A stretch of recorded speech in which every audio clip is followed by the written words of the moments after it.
Hai semua, Assalamualaikum. Hari ini, kumpulan kami akan membentangkan cara pengadaan buklet yang kami sediakan yang bertemakan Lambaian Negeri di Bawah Bayu. Yang lain tidak bukan lagi iaitu Negeri Sabah. Ahli kumpulan kami terdiri daripada 5 orang iaitu diri saya sendiri yang bernama Muhammad Atif, kedua Nur Hafizah, seterusnya Nur Afrika Nabila, yang keempat Farah Zahira Nabiha dan yang terakhir iaitu yang kelima Nur Akilah Diana.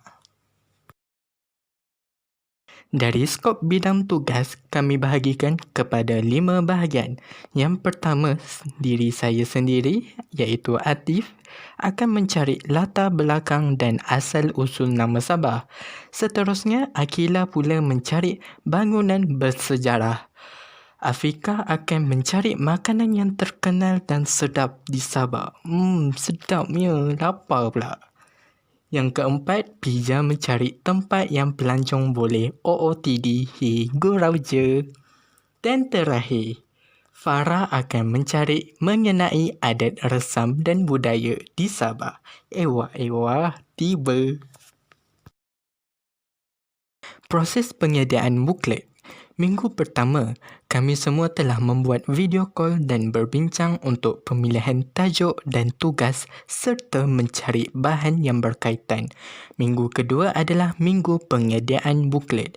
Yang terakhir, minggu ketiga, menyiapkan slide dan merakam video serta suntingan.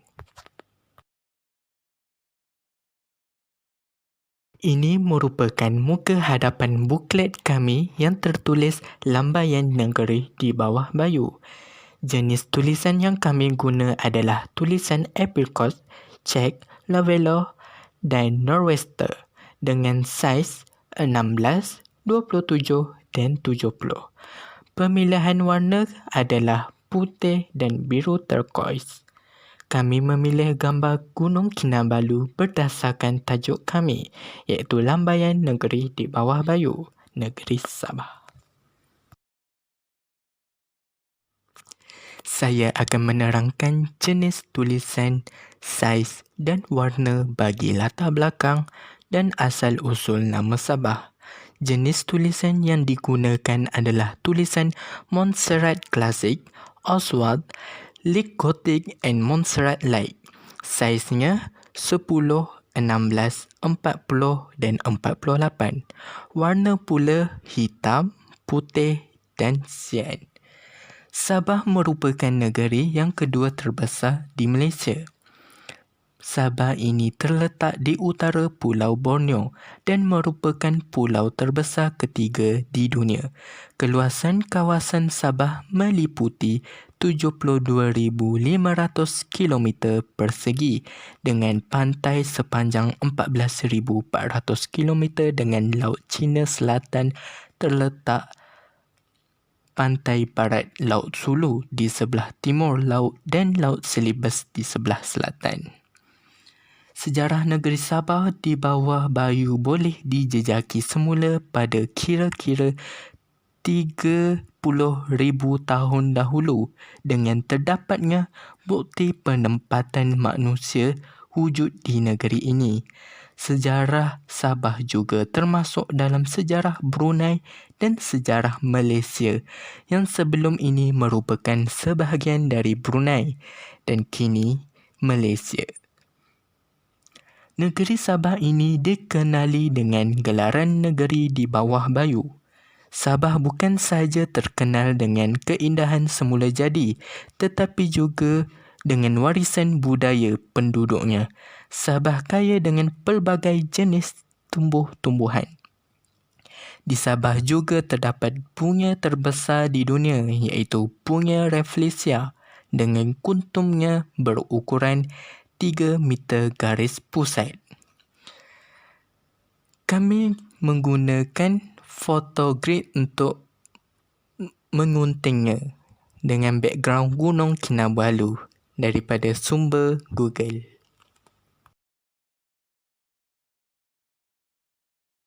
Keadaan geografi Sabah berbukit pukau, malah bergunung ganang beserta disilangi dengan sungai-sungai yang mengalir melalui lembah-lembah menerusi dataran tanah yang subur, dan gua juga boleh ditemui di hutan-hutannya. Selain itu, Gunung Kinabalu merupakan gunung yang tertinggi di Asia Tenggara, tersergam indah dengan ketinggian 40,059 meter. Hutannya yang subur menghijau menjadi tempat lindungan bagi hidupan liar seperti badak sumbu Sumatera, orang utan, gajah, pelanduk, monyet, tupai terbang, rusa dan beruang. Berdasarkan kepada penemuan arkeologi, Sabah telah diduduki oleh penghuni sekurang-kurangnya 280,000 tahun yang lalu. Islam sampai di Sabah menjelang akhir abad ke-5 dan ke-16 melalui pedagang Arab dan India, dan juga hasil dari pengembangan Kerajaan Kesultanan Melayu Brunei. Jenis tulisan yang diguna pakai adalah tulisan Oswald Montserrat Light dan saiznya 10 dan 40. Warnanya adalah hitam dan sian. Sumber yang kami dapat adalah dari Google. Ini adalah asal-usul nama Sabah. Jenis tulisan yang diguna pakai adalah tulisan Oswald Montserrat Light Vidaloka. Saiznya 10, 40, 66,4 dan 104. Manakala warnanya adalah hitam dan sian. Asal-usul Sabah dipercayai berasal daripada sejenis tanaman, iaitu pisang yang dikenali sebagai pisang Sabah, iaitu sejenis buah pisang yang dipanggil saing Sabah atau sapa oleh masyarakat tempatan yang sangat popular. Pisang ini banyak ditanam sepanjang pantai barat Sabah sebagai sumber makanan. Pisang Sabah juga dikenali sebagai jabah oleh masyarakat Bajau di negeri tersebut. Kini pisang Sabah lebih dikenali sebagai pisang menurun. Nama Sabah pertama kali digunakan pada abad ke-15 oleh para pedagang yang mengembara di antara Kepulauan Borneo Utara hingga Kepulauan Sulu di selatan Filipina. Assalamualaikum warahmatullahi wabarakatuh. Nama saya Nur Akilah Diana binti Rosman. Saya daripada kelas DPHU 5B. Sekarang saya akan menerangkan format majalah. Saya membuat majalah saya dengan menggunakan aplikasi Canva. Berdasarkan tajuk yang saya pilih adalah bangunan bersejarah di Sabah. Saya menggunakan warna tema iaitu putih dan biru. Kesemua gambar ini saya ambil daripada Google. Okey. Tajuk besar saya menggunakan jenis font Lato Heavy yang bersaiz 37.4 dan berwarna putih. Pada subtajuk pula, saya menggunakan jenis font Cooper Hewitt yang bersaiz 21.8.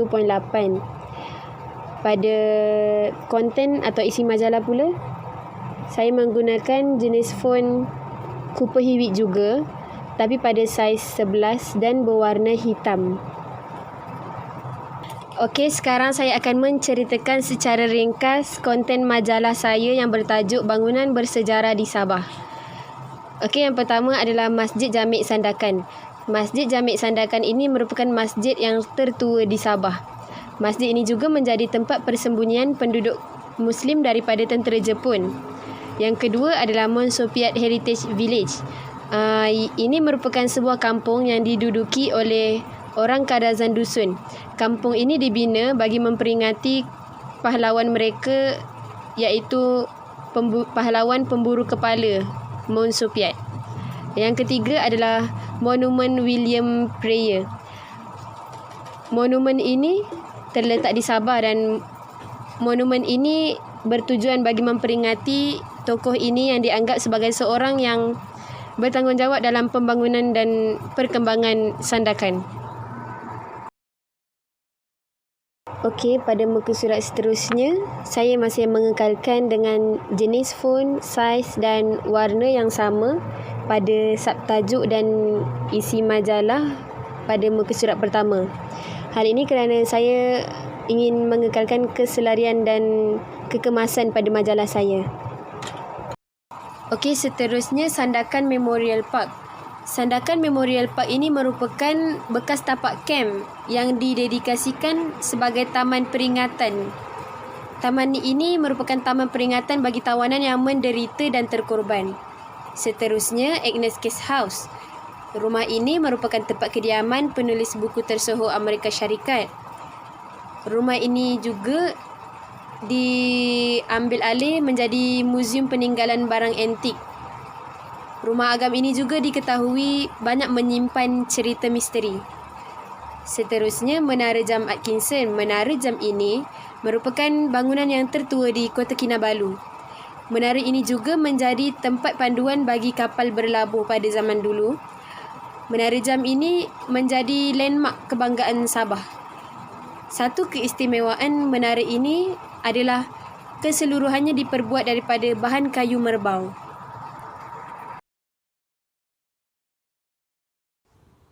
Hai, saya Nur Afika Nabila binti Lasambeko. Okey, kita teruskan pula dengan bahagian saya iaitu makanan yang terkenal di negeri Sabah. Format majalah yang saya gunakan adalah seperti berikut. Untuk tajuk besar, saya menggunakan jenis font Vida Loka yang bersaiz 49 dan berwarna dark turquoise dengan kod #03989i. Untuk perenggan pendek di bawah tajuk, saya menggunakan font Petit Serif yang bersaiz 11 dan berwarna hitam. Untuk perisian tajuk, saya menggunakan font Petit Sans. Untuk saiz font pula terdapat dua jenis saiz.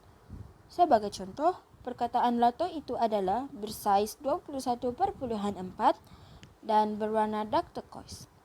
Manakala huraiannya bersaiz 12 dan berwarna hitam. Saya akan menerangkan serba sedikit tentang makanan yang saya sertakan dalam majalah ini. Seperti yang kita tahu, negeri Sabah kaya dengan kepelbagaian suku kaum dan juga bangsa. Berikut merupakan antara makanan yang cukup terkenal di negeri Sabah. Pertama ialah lato. Lato adalah sejenis rumpai laut yang sangat popular di kalangan kaum Bajau dan juga orang Sabah. Seperti yang kita tahu, pada ketika ini juga, lato sudah terkenal di semenanjung Malaysia. Lato ini terkenal dengan rasanya yang unik dan ia telah menarik minat semua orang untuk memakannya. Hehehe. Kedua ialah bambangan. Bambangan ialah sejenis buah mangga liar yang hanya ada di Kepulauan Borneo. Buah ini juga cukup terkenal di Sabah kerana rasanya yang unik, masam dan manis. Buah ini selalunya dijadikan sambal atau jeruk. Yang ketiga ialah buras atau burasa. Makanan ini merupakan makanan tradisional bagi kaum Bugis di Sabah. Makanan ini diperbuat daripada beras dan selalunya dihidang sewaktu musim perayaan dan boleh didapati di kedai-kedai makan yang menghidangkan makanan suku kaum Bugis. Okey, muka surat seterusnya. Formatnya adalah font Montserrat Light dengan saiz 21.4 yang berwarna dark turquoise dan juga putih. Untuk huraiannya, saya menggunakan Petit Sans yang bersaiz 12 dan berwarna hitam. Seterusnya ialah amplang. Amplang ialah makanan ringan yang terkenal di negeri Sabah. Ia merupakan makanan tradisi bagi suku kaum Bugis. Ia merupakan keropok yang diperbuat daripada ikan dan keropok ini berbentuk silinder kecil ataupun bulatan kecil. Keropok ini juga mempunyai banyak variasi. Antaranya ialah keropok udang, keropok sotong dan juga keropok ketam. Makanan seterusnya ialah barabo. Makanan ini merupakan makanan tradisional suku kaum Bugis. Barabo ialah masakan bubur nasi jagung. Makanan ini sering dihidangkan sewaktu berkumpul beramai-ramai dan ianya sedap dimakan ketika masih panas. Akhir sekali ialah ambuyat. Makanan ini amat terkenal di negeri Sabah, Sarawak dan juga Brunei. Ambuyat ialah makanan yang berasal daripada batang rumbia ataupun sagu. Ambuyat juga dianggap hidangan yang paling lengkap kerana ia dimakan dengan pelbagai lauk pauk dan juga ulam-ulaman. Makanan ini sering dihidangkan semasa perjumpaan keluarga, rakan, tetamu dan bagi mereka yang pertama kali merasanya. Ianya sesuai dimakan ketika masih panas. Ambuyat juga selalunya dimakan menggunakan candas. Sedikit informasi mengenai candas. Candas ialah kayu yang bersambung di pangkalnya. Boleh rujuk di gambar yang tertera. Sedap-sedap kan makanan yang saya kongsikan ni? Hehehe. Kalau nak cuba, jom jalan-jalan di negeri Sabah. Saya Nur Hafizah binti Muhammad Jubir. Hai semua, saya akan meneruskan pembincangan ini mengenai tempat yang menarik di Sabah. Jenis tulisan yang saya gunakan ialah aileron regular. Saiz yang digunakan berbeza mengikut kesesuaian, begitu juga dengan warna.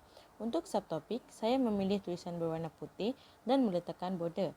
Kod border tersebut adalah #025D69, manakala untuk isi saya menggunakan tulisan yang berwarna hitam. Untuk tajuk utama, saya menggunakan tulisan konektif bersaiz 41 berwarna putih dan kod border bagi tulisan ini ialah #025D69 iaitu hex color. Seperti mana yang kita tahu, Sabah memang cukup terkenal dengan tempat pelancongan yang kaya dengan tarikan alam semula jadi. Antara tempat menarik di Sabah ialah yang pertama, Peak of Hope Tuaran. Dalam bahasa Melayu, ia bermaksud puncak harapan. Lokasi ini amat sesuai untuk aktiviti riadah dan santai hujung minggu. Yang kedua ialah Pulau Sapi. Untuk pengetahuan semua, Pulau Sapi terletak di Coral Flyer yang merupakan zipline yang terpanjang di dunia. Antara yang mesti dilakukan apabila berada di sini ialah snorkeling dan selaman scuba, lebih-lebih lagi pada waktu-waktu matahari memancar yang membolehkan anda menikmati panorama indah kehidupan laut. Tempat menarik yang seterusnya ialah Culvert View Kundasang. Untuk tulisan Culvert View Kundasang, saya menggunakan tulisan aileron regular yang bersaiz 19 dan kod warna bagi tulisan ini ialah #025D69. Dan bagi penerangan mengenai Culvert View Kundasang ini, saya juga menggunakan tulisan aileron regular bersaiz 12.8 dan berwarna putih. Culvert View Kundasang ini merupakan tempat pelancongan bagi mereka yang cinta kepada flora dan fauna. Ianya terletak di Kundasang, Sabah. Selain itu, tempat menarik yang boleh dikunjungi di Kundasang ini ialah Desa Dairy Farm. Desa Dairy Farm ini digelar sebagai New Zealand kecil negeri Sabah kerana panorama sekelilingnya yang kelihatan seperti negara orang Maori itu. Jenis tulisan untuk subtopik ini ialah tulisan aileron regular juga bersaiz 19 berwarna putih dan kod warna border ini ialah #025D69. Dan untuk penerangan mengenai Desa Dairy Farm ini, saya menggunakan tulisan aileron regular juga bersaiz 12.8 berwarna hitam. Kelas seterusnya, Masjid Bandaraya Likas. Masjid ini menjadi tumpuan orang ramai kerana reka bentuknya yang indah dan masjid ini digelar Masjid Terapung kerana dikelilingi oleh air laut. Masjid ini sentiasa terbuka untuk kunjungan pelancong yang bukan beragama Islam kecuali pada waktu solat. Setiap pelancong yang datang ke sini dikehendaki memakai pakaian yang sopan. Jenis tulisan untuk Masjid Bandaraya Likas ini, saya menggunakan tulisan aileron regular bersaiz 19 berwarna putih dan kod warna bagi tulisan ini ialah #025D69. Dan penerangan bagi tempat ini saya menggunakan tulisan aileron regular juga bersaiz 12.8 dan berwarna hitam. Untuk tempat menarik yang terakhir ialah Mari Mari Cultural Village. Untuk tulisan subtopik ini, saya juga menggunakan tulisan aileron regular bersaiz 19 dan kod warna tulisan ini #025D69 dan border tulisan ini adalah putih. Untuk isi saya juga menggunakan tulisan yang sama bersaiz 12.8 dan berwarna putih. Mari Kultural ini adalah kawasan pendalaman yang dapat membawa anda semua untuk menelik kehidupan etnik di Sabah. Sekian daripada saya serahkan kepada pembentang seterusnya. Terima kasih kepada rakan saya sebentar tadi. Kini saya akan meneruskan pembentangan dengan menerangkan tentang bahagian adat resam dan budaya serta muka belakang majalah kami. Saya akan menerangkan tentang tulisan, saiz, warna dan juga isi yang terdapat dalam bahagian tersebut. Sebelum saya meneruskan pembentangan, izinkan saya untuk mengenalkan diri. Nama saya Farah Zahira Nabiha binti Muhammad Noor dari kelas DPHU 5C. Bagi bahagian yang pertama, adat resam dan budaya, tajuk tersebut saya menggunakan tulisan Edzar Semi Bold, saiz 37 dan warna hijau. Ini bagi memudahkan pembaca untuk membaca dan warna yang bersesuaian dengan majalah kami, dengan tema majalah kami. Saya juga menggunakan tulisan Montserrat Klasik saiz 12 warna hitam, tulisan PT Science saiz 12.6, tulisan Play Fairy Play saiz 12 warna hitam dan juga tulisan Bodoni FLF saiz 19.1 warna hitam. Kesemua tulisan saiz dan warna yang saya pilih adalah bersesuaian dengan tema majalah kami dan dengan tujuan menarik minat pembaca untuk membaca. Di sini saya akan menerangkan serba sedikit tentang adat resam dan budaya. Saya memilih kaum Kadazan Dusun kerana dalam banyak suku kaum yang berada di negeri Sabah, kaum Kadazan Dusun merupakan etnik yang paling popular di negeri Sabah. Setiap kaum berbeza dari segi kepercayaan, tarian tradisional dan pakaian tradisional. Kadazan Dusun memilih kepercayaan Kadazan Dusun ialah animisme, iaitu kepercayaan yang diwarisi berasaskan fahaman dan adat pagan kaum. Tarian tradisional Kadazan ialah tarian Sumazau dan beberapa tarian yang lain. Namun Sumazau sudah menjadi identiti yang tersendiri kepada suku kaum itu. Pakaian tradisional mereka pula sangat unik kerana mereka menggunakan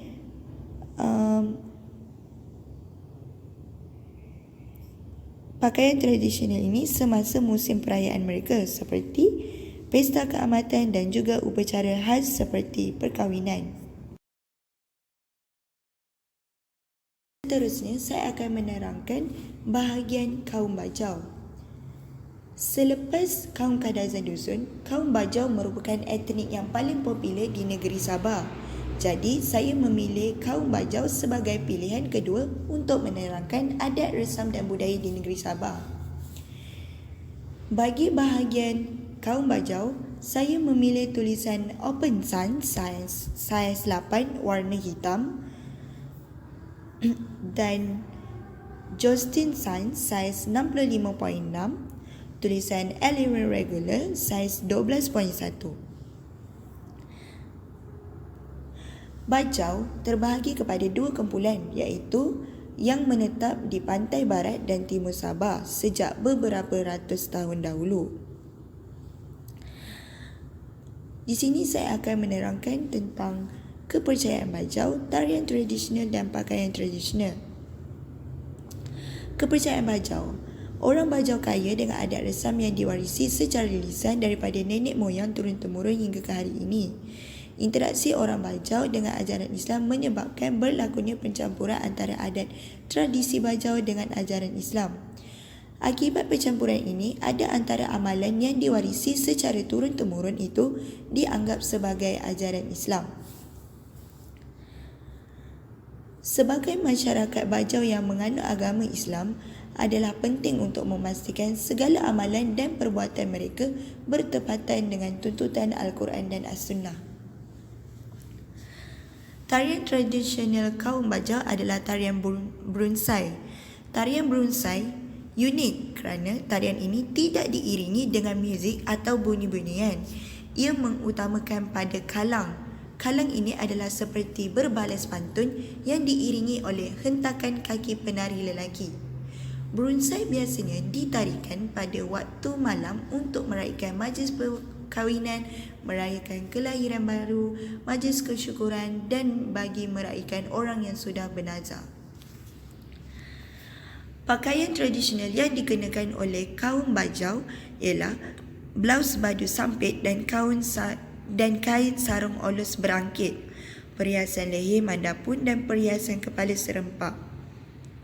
Lelaki Bajau pula menggayakan baju potongan cekak musang, seluar, samping dan desta. Bagi muka belakang pula, kami memilih tulisan Montserrat klasik saiz 18 dan warna hitam. Pada muka belakang, kami sertakan lagu Negeri Sabah. Di sini juga kami menggunakan gambar-gambar yang berada di Sabah melalui sumber Google. Ini kerana kami menggunakan sumber Google disebabkan faktor PK